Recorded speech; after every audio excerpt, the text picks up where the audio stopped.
Vamos a entrar en detalle con un tema que sin duda, pues en algún momento de la vida nos toca a todos y son las dificultades económicas. En todos los momentos de la vida. En todos los momentos Ave María, de la vida, no me tal hable de vez. penas que vengo del cementerio, así dicen los señores. Pero mire, y un problema que se ha agudizado después de la pandemia, obviamente, para muchas familias. Y ante eso hay una alternativa que es la declaratoria de insolvencia. Por eso, a esta hora, le damos la bienvenida a Consejo de Redacción al abogado Germán Lopera Pérez.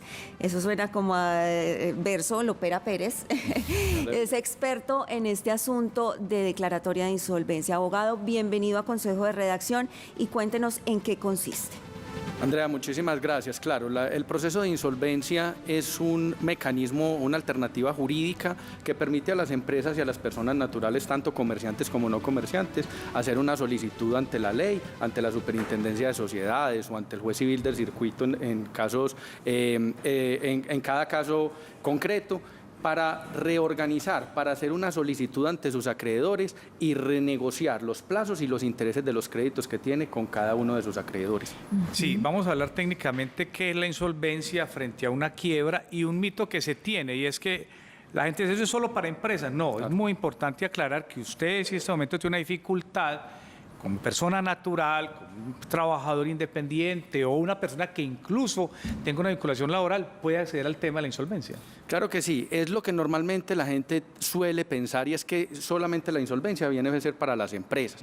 Digamos que la normatividad se divide en dos: la ley 1116 de 2006, que me regula las empresas y las personas naturales comerciantes. La ley 1564 de 2002, entre sus artículos 531 a 576, para ser más específicos, me regula el proceso de insolvencia para la persona natural no comerciante, aquella persona que tuvo un negocio, aquella persona que es asalariada, aquella persona que tuvo que dejar su negocio porque las acreencias no lo dejaron, no pudo continuar con esa unidad de negocio y se vio abocado a conseguir de nuevo, a ser de nuevo asalariado. Esa persona tiene también un mecanismo de protección mediante la ley, que es el proceso de insolvencia para la persona natural no comerciante. Eso suena muy bonito, declaración de insolvencia. O sea, yo me declaro insolvente, pero es un tema de demostrar que estoy insolvente. Hay que demostrarlo jurídicamente. Claro que sí. En ambos casos, la ley me hace una solicitud. Yo debo hacer una solicitud en ambos casos, tanto para empresas como para las personas naturales no comerciantes, donde debo de relatar cuáles fueron los motivos que me llevaron a mí a la insolvencia, qué fue lo que sucedió. Evidentemente, para el año 2020, la pandemia y las cuarentenas reiteradas, pues es un motivo más que suficiente y más que conocido para saber que las personas tuvieron una dificultad económica, las familias disminuyeron las posibilidades de consumo, las posibilidades de ahorro, que se habla mucho ahora, es un tema muy común.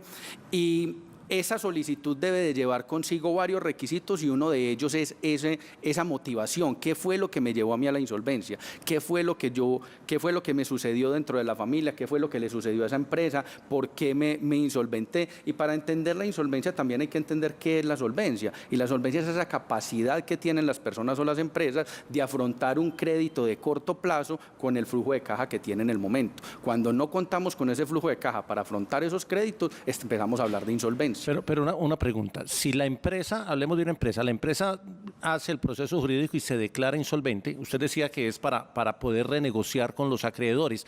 ¿Los trabajadores de la empresa se consideran acreedores ahí?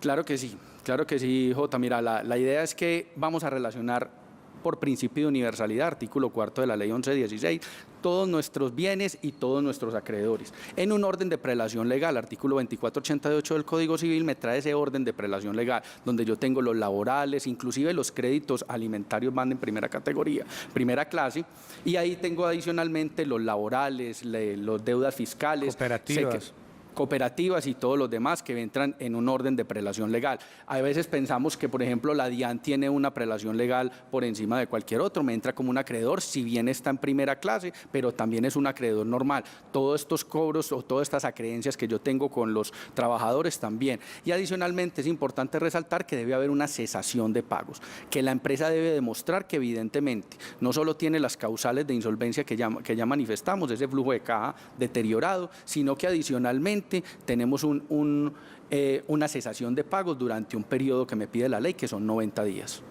Abogado, ¿qué protección obtiene una persona o una empresa que se acoja a esta declaratoria de insolvencia? Claro que sí, lo más importante, lo primero que tenemos que resaltar es que la ley de insolvencia, una vez somos admitidos dentro del procedimiento, tanto para empresas como para las personas naturales, comerciantes y no comerciantes, lo primero que sucede es que se suspenden los procesos ejecutivos que se estén cursando en contra de las empresas y en contra de las personas. Y esto es importantísimo porque hay muchas personas que pueden estar cercanas a un remate, que pueden estar cercanas a perder sus bienes. Y de alguna manera todos estos procesos concursales, como los llama la ley, donde es un concurso de acreedores, lo que buscan es maximizar ese flujo de caja que puede estar deteriorado para las empresas y el valor de los activos, que estos activos se valoricen y que no se pierdan en embargos y en remates que van a salir al comercio con un valor muy inferior al valor de mercado. Sí, sí. Pues una última pregunta, Sí, Juan. claro, sí. Doctor Germán, una persona hasta ahora nos está viendo y dice, yo debo al apartamento, tengo ya más de 3 meses vencido la cuota y ya me llamaron, estoy sin trabajo, o sea, estaba trabajando y estoy sin trabajo y también debo en otro banco otras 2 o 3 obligaciones. Hay que tener un flujo de caja para poder tener la declaración de insolvencia, porque uno suspende, pero hace un acuerdo de pago. ¿Y si no tengo qué?